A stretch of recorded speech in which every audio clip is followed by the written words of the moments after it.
Halo semua, perkenalkan nama saya Intafalo dengan NIM 240 1140 174 kelas 2A mata kuliah kewarganegaraan.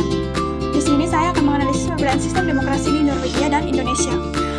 Perbedaan sistem demokrasi di Norwegia dan Indonesia bergantung pada bagaimana sistem politik masing-masing negara diterapkan.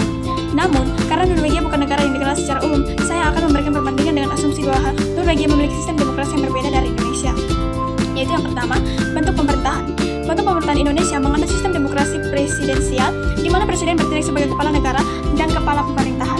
Sedangkan bentuk Norwegia yaitu, jika Norwegia menggunakan sistem parlementer, maka kepala pemerintahan dipegang oleh Perdana Menteri yang dipilih oleh parlemen.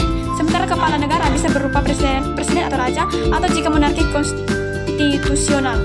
Yang kedua, sistem pemilu. Sistem pemilu Indonesia menerapkan pemilu langsung untuk memilih presiden, anggota parlemen, dan kepala daerah. Sedangkan sistem pemilu Norwegia, jika Norwegia menganut sistem parlementer, rakyat hanya memiliki anggota parlemen, sedangkan pemimpin pemerintah atau Perdana Menteri dipilih oleh parlemen.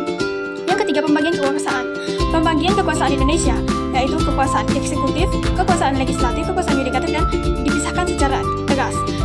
Sedangkan pembagian kekuasaan Norwegia, jika menganut sistem parlementer, eksekutif lebih erat kaitannya dengan legislatif karena pemerintahan bisa dibubarkan oleh parlemen. Yang keempat, partai politik. Partai politik Indonesia memiliki sistem multipartai, tetapi ada ambang batas parlemen atau parliamentary threshold yang menentukan partai mana yang bisa masuk ke DPR. Sedangkan partai politik Norwegia, jika sistemnya berbeda, bisa saja Norwegia menerapkan sistem dua partai dominan atau membatasi jumlah partai dalam pemerintahan. Yang kelima, kebebasan pers dan hak sipil.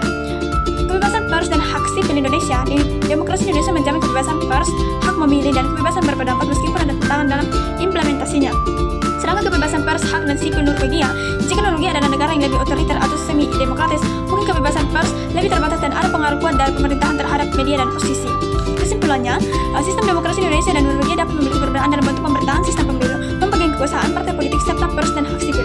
Indonesia menganut demokrasi presidensial dengan pemilu langsung.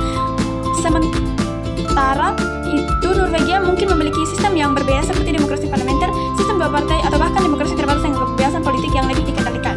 Perbedaan ini menunjukkan bagaimana setiap negara menerapkan demokrasi sesuai dengan sejarah, budaya, dan kebutuhannya masing-masing.